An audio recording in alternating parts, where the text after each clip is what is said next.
சிநேகமாக இருப்பார் என்று எழுதுகிறார். நான் யோசித்து பார்த்தேன், இதற்கு பின்னால் ஒரு காரணம் இருக்குமா? ஏனென்றால் அணு என்றால் உள்ளே போக வேண்டிய ஒன்று, விண்வெளி என்றால் வெளியே பறக்க வேண்டிய ஒன்று. அணுவிலே வேலை செய்கிற போது அணுவை போல இருந்திருக்கிறார், விண்வெளியிலே இருக்கிற போது விண்வெளியிலே பறந்திருக்கிறார். இன்னொரு கருத்தை சொல்லுகிறார். இவர் அமெரிக்காவுக்கு செல்லுகிற போது அதே விமானத்தில் முதல் வகுப்பில் அவர் பயணம் செய்கிறார், இவர் 2ஆம் வகுப்பிலே பயணம் செய்கிறார். விக்ரம் சாராபாய் இவர் 2ஆம் வகுப்பிலே பயணம் செய்வதை பார்த்து அவர் தன்னுடைய கோப்புகளோடு வந்து இவர் பக்கம் அமர்ந்து இறுதி வரை இவருடனே பயணம் செய்தார் என்கிற அந்த மனிதநேய பண்பை இவர் குறிப்பிட்டிருக்கிறார். இங்கே எல்லோரும் அவருடைய புலனாய்வு பக்கங்களை சொன்னார்கள். திரு நம்பி அவர்களுடைய மனித நேய பக்கங்களை நான் குறிப்பிட விரும்புகிறேன். பிரான்சிலே வேலை செய்கிற போது மேரி என்கிற ஒரு சமூக சேவகர், அவருடைய துணையோடு அனைவருக்கும் சமமான மருத்துவ நிதியை அவர் கொடுக்கிறார்.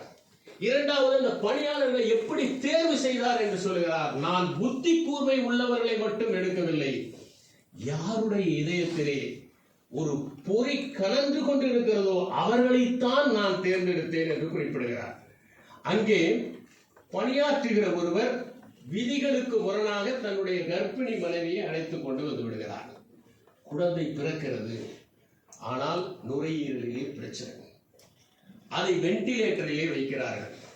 3 நாட்கள் வைத்தார்கள், எதுவும் முன்னேற்றம் இல்லை, இறந்து விடுவது உறுதி, எனவே எடுத்து செல்லுங்கள் என்று மருத்துவர்கள் சொல்லிவிட்டார்கள். அதற்கு மேல் வைக்க வசதி இல்லை. அப்போது இவர் மேரியினுடைய உதவியை தேடுகிறார். மேரி வருகிறார். இனி எத்தனை நாட்கள் வைக்க முடியும் என்று அந்த மருத்துவர்கள் கேட்கிறார்கள். இன்னும் 5 நாட்கள் வையுங்கள் என்று ஏதோ ஒரு கணக்கில் அவர் சொல்லுகிறார். 5 நாட்கள் வைத்தால் சரியாகி விடுமா என்றெல்லாம் அவருக்கு தெரியாது. சொல்லுகிறார், வைக்கிறார்கள்.